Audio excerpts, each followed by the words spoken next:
Howdy folks, Shell Presto DiBaggio here. I thought some of you might find it helpful if I showed and described how I laid out my table at a recent small-town craft fair. Now, this is not the same as my Comic-Con display. For starters, I emphasize different things depending on the audience, and I also like to make the display match the size of the show. I found that if we have a big display with high towers displaying our books, or a lot of elements on the table, and a banner behind us, and all the 9 yards at a small, intimate event, people tend to think we're representatives selling someone else's books instead of indie authors and artists promoting our own work. And that personal connection is very, very important. On the other hand, if it's a bigger Comic-Con or Sci-Fi Con or a literature convention, we'll have a big banner behind us and our table geared way more toward our books and placing the emphasis on our books and selling our books. I may also break out those stacking cubes to build up levels in my display and showcase each book individually, because there is, in theory, a higher percentage of people seeking out things like our heroic adventure books at conventions like that. We don't have to work as hard to win people over. And at those sorts of conventions, I hand out book preview flyers to everyone. But if it's a very small Comic-Con populated by more casual fans of movies instead of books or comics, or a craft show where people may not even like superheroes, I put more emphasis on my art and promoting my YouTube channel. After all, my videos are free, and there are lots of people who like to draw, or people whose kids would be interested in watching me draw. So for this show, I place the emphasis on that and my artwork and getting people to know about my YouTube channel. And I only handed out my YouTube channel business cards. A decision you have to make for every event that you do is whether you are going there to sell your work or to advertise your work, and which aspect of your work you want front and center, and then you adjust your table and your tactics accordingly. This is my small local fair, advertise my YouTube channel setup. So here we've got the all-important mailing list sign-up sheet.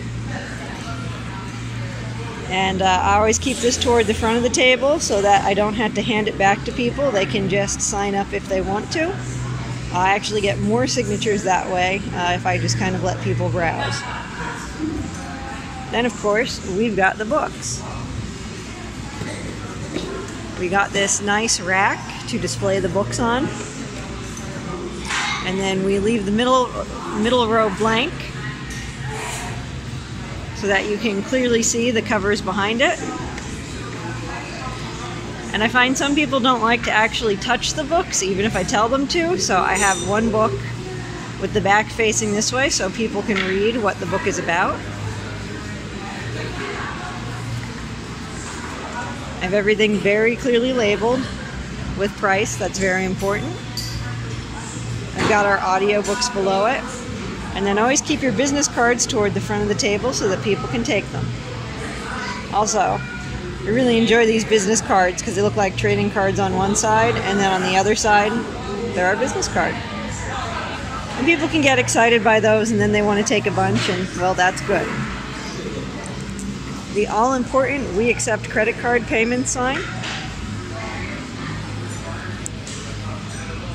I put business cards in multiple areas because people sometimes don't see them if I just have them in one.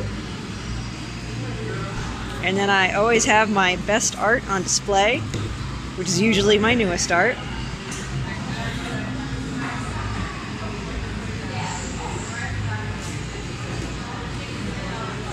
The tablecloth is very important. It can say a lot about you and make your table look a lot more professional. And then we have preview flyers we hand out, so I like to keep a little bit of room on the back of the table just so that I can keep those handy. I've got my coasters in a way that you can easily flip through them. Again, always have your best-selling designs in the front. And you can see I put the same signage in multiple parts of the table, because when you're at a show, people can be a little overwhelmed by things and not notice them on the first go.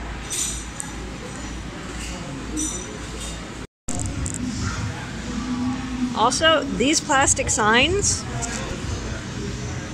are pretty notorious for falling down, so I actually put additional things on the back. These are little book stands or countertop easels, and I just wedge them against there so that this can't fall down, which happens to me very, very, very often at shows. And then they're knocking over your coffee or knocking pens off the table. Please like this video if you found it helpful, and subscribe if you want to check out my art videos. Also, we sell books. You can check them out at ascensionepoch.com. And if you have a question or anything to add, leave a comment below. Have an awesome day, folks. Presto, over and out.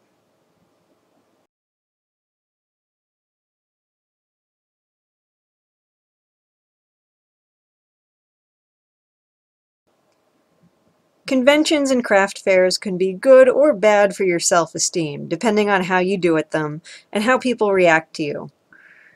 But I gotta say, I got one of the best compliments at this one, from a good friend's dad. He'd never seen our books or my art before, and my husband Mike was telling him about the books, and our friend's dad was looking at the art on the table and said, "Who does the art?"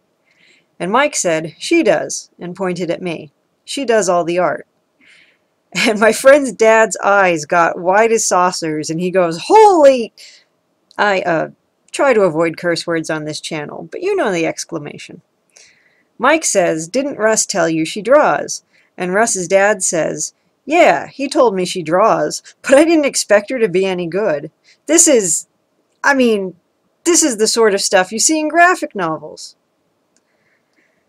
Needless to say, I was blushing and smiling, and I felt pretty darn good about myself over that. Just wanted to share that little one with you folks. Have an awesome day. Presto, over and out. Farewell and adieu to you, fair Spanish ladies. Farewell and adieu to you, ladies of Spain.